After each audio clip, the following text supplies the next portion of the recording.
다음 뉴스. 이 헌재 관련 뉴스가 요즘 쏟아지고 있어요. 또 나왔죠. 몇 가지. 네, 박 대통령 쪽은 헌법재판소가 어제까지 제출하라고 한 종합준비 서면을 내지 않았습니다. 제출하지 않은 이유는 따로 말하지 않았는데요.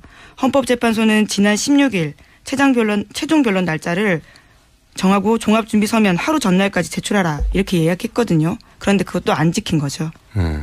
아니 최종 변론을 계속해서 박근혜 대통령 변호인단 요청에 따라서 연기해 왔어요. 22일을 24일로 바꿔주고 24일을 27일로 바꿔줬는데 또 27일에 최종 종합 준비 서면을 내라고 했는데도 또 안 지킨 겁니다. 예, 예. 변론에 맞춰서 준비 서면 내야 되는데요. 안 낸 거죠. 여기 헌재가 하라고 하는 일을 안 해요. 헌재를 이렇게까지 무시하기엔 상상할 수 없는 일인데. 네, 재판부는 소송 지휘권이라고 해서요. 기본적으로 이렇게 재판을 진행할 수 있는 권리를 가지고 있습니다. 네, 아무것도 안 지켜요. 아무것도. 그렇죠. 무시하는 거죠. 네, 제가 피고인으로 많이 서봤지 않습니까? 안 지키기 어려워요.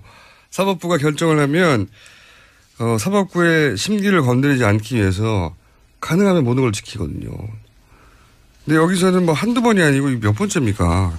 안 지켜요 그냥. 아무 말도 없이 이유도 말을 안 합니다. 네, 그냥 안 지킵니다. 어떻게든 계속 연기하려고 하는 거죠. 3월 13일 어떻게든 연기하려고 한 건데 그 과정에서 말도 막혀요. 이게 박근혜 대통령의 변호인 측에서 나온 이야기로 알고 있는데 만약에 탄핵이 되면 이게 서울이 피로 덮일 것이다. 예, 피와 네. 눈물로 덮인다. 뭐 이런 이야기를 했죠. 이건 정말 상상하기 어려운 발언입니다. 이거는 소위 이제 맞불 집회를 직접 발언을 들어보신 분들이 있는지 모르겠는데 거기 보면 정말 과격한 발언 많이 나오거든요. 총으로 쏴서 죽여야 된다는 얘기도 나와요. 정말로. 네, 동시대를 살고 있는 시민인가라는 생각이 들 정도로. 발언의 수위가 뭐 탄핵은 안 된다. 그런 게 아닙니다. 총으로 쏴서 죽여야 된다 이런 발언들 막 나오거든요. 그 발언하고 정확하게 맥을 같이 하는 피로 덮일 것이라는 말을 어떻게 헌재 재판소에서 대통령 변호인 측이 얘기를 합니까? 이거 변호인 측이 한 얘기예요. 서울이 피와 눈물로 덮일 것이다. 이게 보통 일이 아닙니다. 이 양반들이 무슨 생각을 하는 건지. 자, 그래서 헌재 재판관들이 이제 경호인을 배치했죠? 예. 네, 그렇습니다. 경호를 대폭 강화해서요. 재판관 1명당 권총 등으로 무장한 3명의 경호 인력을 붙여서 24시간 근접 경호한다라고 합니다. 실탄도 장전했다고. 예. 예. 어제 제가 이제 문재인 전 대표 네네. 관련 경호 배치했다는 단독을 했더니 보도가 나왔지 않습니까? 사실 맞아요. 근데 이제 그걸 농담으로만 생각하거나 이제 일종의 블랙메일로만 생각할 수 없을 정도로 자세한 얘기가 있어서 심각하게 받아들였다고 하는데, 헌재 재판관들한테 실탄을 장전해서 3명의 경호 인력을 붙였다. 이거가 만약에 한 달 전에 이런 뉴스가 나왔으면 이거 오버한다고 그랬겠죠. 뭐 이렇게 오버까지 하냐고. 장난이 아닙니다. 예. 좀 뜬금없는 곁가지 얘기를 했는데 제가 이제 제보자를 많이 만나는 직업이잖아요. 제보자를 각종 수의 제보자를 많이 만나봤어요. 조용히 은밀히.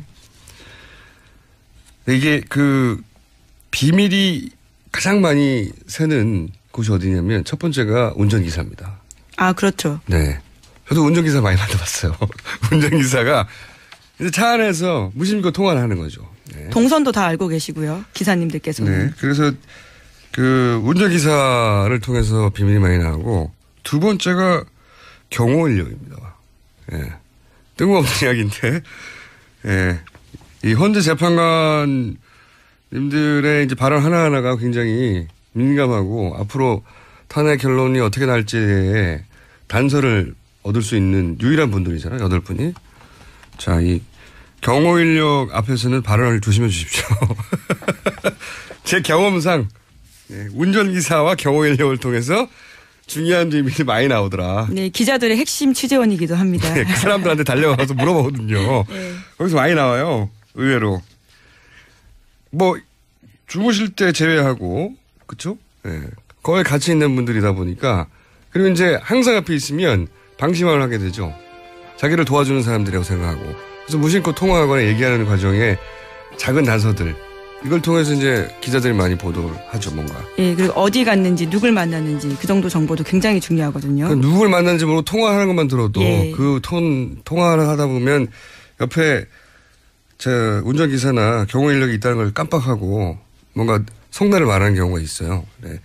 이분들을 잘 경호해 주시고 그리고 재판관님들은 경호 인력 앞에서 판결과 관련된 이야기를 안 하시는 게 좋다. 뭐가 나온다 이거. 네. 제 경험상 드리는 말씀입니다. 주요 인사라고 하는 문재인은 당연히 보호해야죠. 뭐 헌법재판관 보호해야 됩니다. 국회의원들 보호해야 되겠지만 자 막상 그들하고 광장에서 맞부딪혀 있는 우리 촛불 시민들 저들이 나쁜 의도를 갖고 스스로 무장을 하고 각오를 갖고 흉기를 쥐고 습격을 해온다고 하면 고의적으로 자 그러면 어떻게 해야 돼요 우리 시민들은 경찰이 지켜주지 않고 방조한다고 든다고 치면 우리가 자경단이라도 만들어서 그걸 방어를 해야 됩니까? 아니면 저들이 하는 폭행이나 폭력행위가 뻔히 보일 거라고 예상을 하는 이런 소리를 듣고 그럼 나오지 마세요라고 말을 해야 되는 건가요? 또 뭐 어떻게 우리는 그럼 대비를 해야 되는 거죠? 아니, 알아서 피하는 방법밖에 없는 것이고요. 싸우겠다고 달려드는 사람한테 빨리 피하는 게 가장 좋은 방법인 거고 문제는 이제 주요 대선 후보에 대한 경호 문제의 주제니까 이런 거 있을 수 있어요. 예를 들어서 아까 신민님 말씀에 조금 더 추가를 하면 그런 것들을 주도하는 게 문재인이다. 이런 논리가 성립을 그렇죠. 그쪽이 만들잖아요. 실제로 그렇게 지금 알고 있어요. 그러니까 지금 뭐 얘기를 들어보니 문재인 테러를 위한 특공대 모집 예. 그런 첩보라는 거잖아요. 네. 테러라는 게 우리가 말하는 것처럼 뭐 심각한 총칼도 있을 수 있겠지만요. 백색 테러라 그래서 어디를 갔는데 뭐 계란과 밀가루를 범벅 씌운다라든지 이게 이런 게 있어.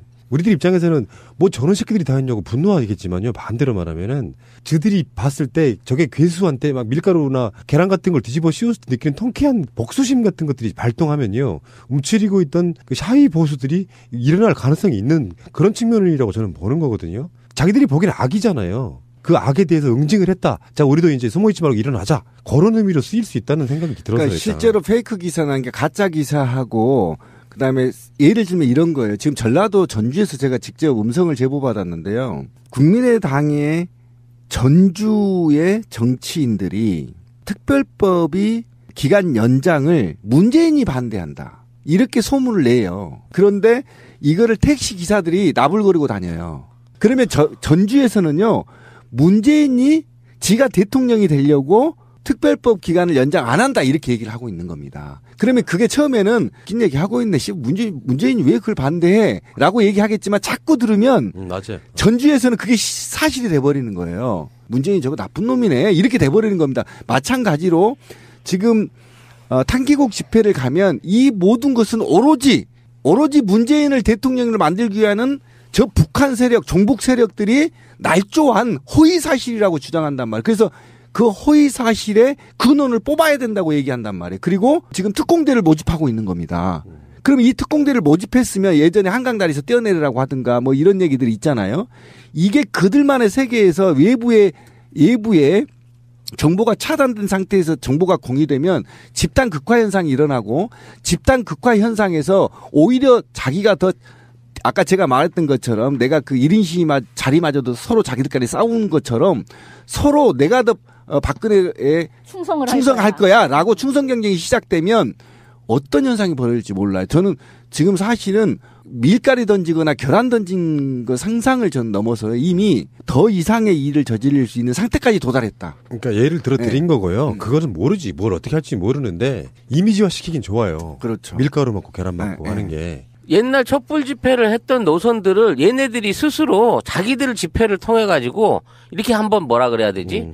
그 우리의 역사적인 길을 그들의 발로 더럽히는 행위를 할 거라는 생각이 드니까 더 열이 받고 화가 나는 거예요. 그리고 그거를 온갖 영상과 자료를 통해서 기사를 써대겠지. 촛불보다 더 횃불보다 더 큰 움직임을 우리가 보였다. 우리가 이런 집회를 했다라는 걸 보일 거 아니야. 그래서 저렇게 독단적인 저런 걸 치러놓고 저들이 저걸로 일종의 선동 정치를 하는 꼴을 어떻게 깨트려줘야 될지 우리들도 한번 대책에 대해서 거기에 대한 평가에 대해서 생각을 해볼 필요가 있다는 거죠. 근데 그 부분은 제가 답이 하나 있어요. 답은 딱 하나밖에 없어. 냅둬 그렇게 살게. 아니 그걸 어떻게 할 거예요. 그러니까 신비님은 이제 그게 10만 명 넘었다고 이제 말씀을 하시는데요. 그 인구가 우리나라에 몇 퍼센트나 됩니까? 다 모아서 10만이라 그러면 저는 그게 자랑스러운 숫자는 아니라고 생각하고 어느 사회에나 또라이는 있습니다. 10만 명 정도. 그 부분에 대해서는 한번 휩쓸고 지나가고 이상한 짓거리하고 시민들 폭행하고 하는 게 결코 그들의 세력에게 유리할 게 없다. 결론적으로 말해서 어쩌면 박근혜 하나가 이 사람들에게 주었던 영향력 중에는 정말 우리나라 보수로 가는 세력들이 저렇게 나쁘고 찌질하고 못났다는 것을 반증하는, 그래서 오히려 향후에 수십 년 동안 그들이 집권하지 못하게 만드는 모든 걸로 작용할 것이라고 일단은 봐요. 크게 보면. 예, 맞아요. 맞긴 한데 구체적 지금 문자들이 돼 있기 때문에 아까 찌라시님이 그 얘기를 했잖아요. 정치권이 좀 나서야 되는. 이 정치권이 나서면 진짜 파국으로 갑니다. 정치권들은 조용하고요. 지금 본연의 업무를 하는 놈이 해야 돼요. 검찰 새끼들 뭐 하는 겁니까? 경찰 뭐 하는 거죠? 지금 테러 청년 암살 살수단을 모집하는데 이거에 대해서 정황을 잡았으면 인지를 했으면 검찰 경찰이 움직이고 또는 이게 지금 관변단체가 움직이기 때문에 감사원도 움직일 수 있거든요.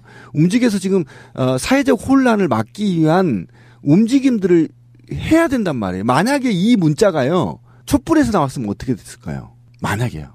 제가 불러드렸잖아요. 청년 암살단 이렇게 지원단 모집해서 언제라도 죽음이 준비된 자 유서를 작성하고 오세요. 몇 시까지. 이렇게 만약에 우리가 해서 반대로 박근혜 암살단 지원 모집 또는 뭐 이렇게 해서 이거를 우리 촛불 시민들한테 문자가 들어왔다 그러면 검찰이 어떻게 했을까요? 퇴진행동 압수수색 하죠. 관련자 전부 줄소환이죠. 이거 가는 거 아닙니까? 그런데 지금 왜 지금 박사모나 탕기국 집회에서는 검찰이 움직이지 않죠? 이게 바로 저는 지금 아직도 우병우 사단과 박근혜 권력들이 우리 대한민국 기관에 곳곳에 숨어 있다. 이들이 지금 테러를 조장하고 있다. 만약에 이 누명을 받지 않으려면 검찰이 지금 이 수사에 나서야 된다. 저는 그렇게 얘기를 하고 있는 겁니다, 지금. 3월 1일이라고 하는 우리나라의 역사에 헌법에 나와 있는 그 시발점, 임시정부의 원류이기도 한 3월 1일 날 친일파 부역자들을 옹호하는 집회를 한다는 게 자체가 정신 하나도 없는 사람들이고. 그렇죠. 3.1 운동이 어떤 거였는지를 자꾸 까먹고 오인을 하는데, 왜 그런 거 있잖아요. 3.1 운동 때에 이완용이 했던 말들 같은 거를 한번 보세요. 저들이 뭐 선동이 돼가지고, 그런다.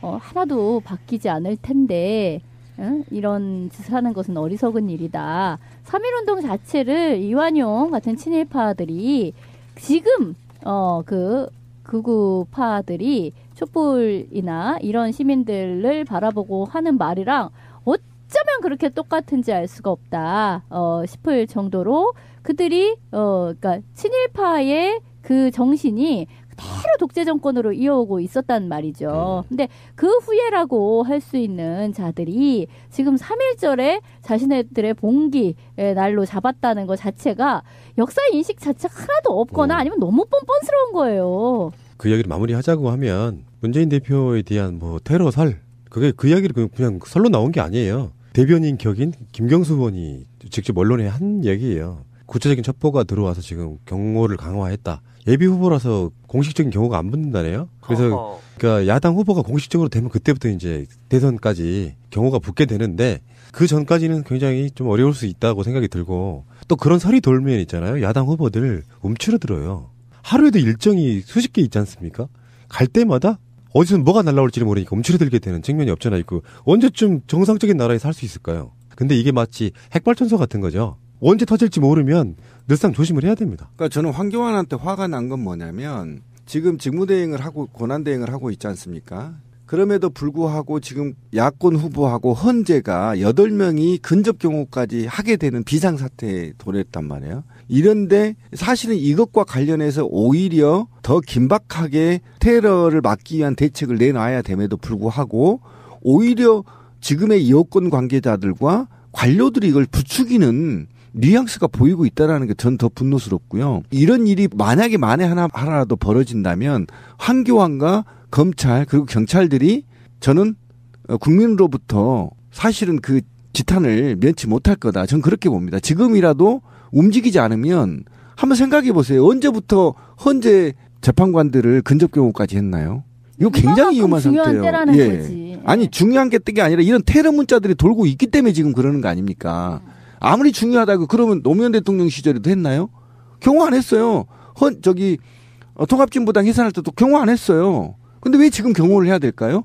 바로 이런 첩보 때문이거든요. 문재인뿐만 아니에요. 지금 사회에 주요 인사들이 있잖아요. 또 권선동은 어떻게 할 건데요? 이게 지금 심각합니다, 사실은. 미쳐 날뛰고 있는 거예요. 예, 날뛰고 있는데 이거를 누가 해야 돼요? 검찰과 경찰이 고유 업무예요. 그래서 예. 테러법 통과시켰잖아, 지들이. 진짜로 미친 것은 박근혜였지 않습니까? 대통령이라고 앉아있는 자가 미친 짓거리를 해가지고 이 사태를 만들어 놔서 국민들이 안 되겠다는 헌법 위반했으니까 헌법재판소 가서 그래서 탄핵 맞고 헌법재판소 가서 지금 판결 받아와 이 상황이라고 하면 박근혜를 지키네 마네 이런 게 아니라 그들은 항상 그런 얘기 하잖아요. 준법. 우리 법대로 하고 있는 거잖아 지금. 근데 그 준법을 지들이 안 지켜. 그러면서 자기들 스스로가 계속 준법 세력이라고 해요. 걔들 말에 논리모순이 그거잖아요. 뭐 국민들의 힘으로 뽑은 대통령을 누군가가 거짓말로 선동해가지고 몰아내려고 하고 있다. 그런 자극적인 발상. 다시 말씀드리지만 길게 이야기하는 것도 좀 짜증나는. 그렇다고 해서 야당 입장에서는 어찌 될지 모르니까 경호는 확실히 강화해라. 이렇게 말씀드리고 싶고요. 그래서 헌재 재판관들이 이제 경호인을 배치했죠. 예. 네, 그렇습니다. 경호를 대폭 강화해서요. 재판관 1명당 권총 등으로 무장한 3명의 경호인 인력을 붙여서 24시간 근접 경호한다라고 합니다. 실탄도 장전했다고 그러는데. 예. 예. 어제 제가 이제 문재인 전 대표 네네. 관련 경호 배치했다는 단독을 했더니 보도가 나왔지 않습니까? 사실 맞아요. 근데 이제 그걸 농담으로만 생각하거나 이제 일종의 블랙메일로만 생각할 수 없을 정도로 자세한 얘기가 있어서 심각하게 받아들였다고 하는데, 헌재 재판관들한테 다음 뉴스, 이 헌재 관련 뉴스가 요즘 쏟아지고 있어요. 또 나왔죠, 몇 가지. 네, 박 대통령 쪽은 헌법재판소가 어제까지 제출하라고 한 종합준비 서면을 내지 않았습니다. 제출하지 않은 이유는 따로 말하지 않았는데요.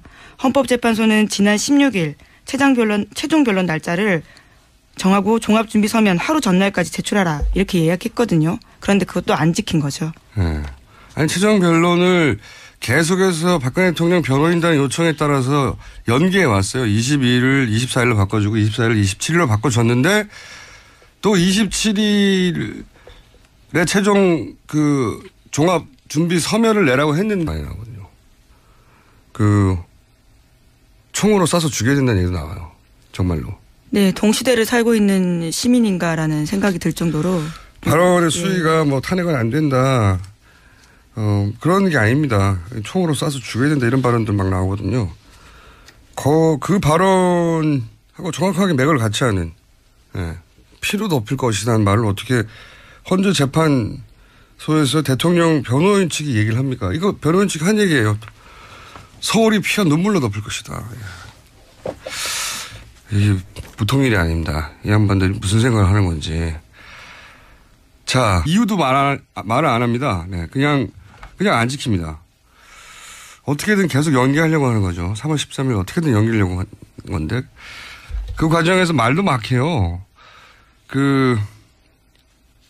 이게 박근혜 대통령의 변호인 측에서 나온 이야기로 알고 있는데, 만약에 탄핵이 되면 이게 서울이 피로 덮일 것이다. 예, 피와 눈물로 덮인다. 뭐 이런 이야기를 했죠. 이건 정말 상상하기 어려운 발언입니다.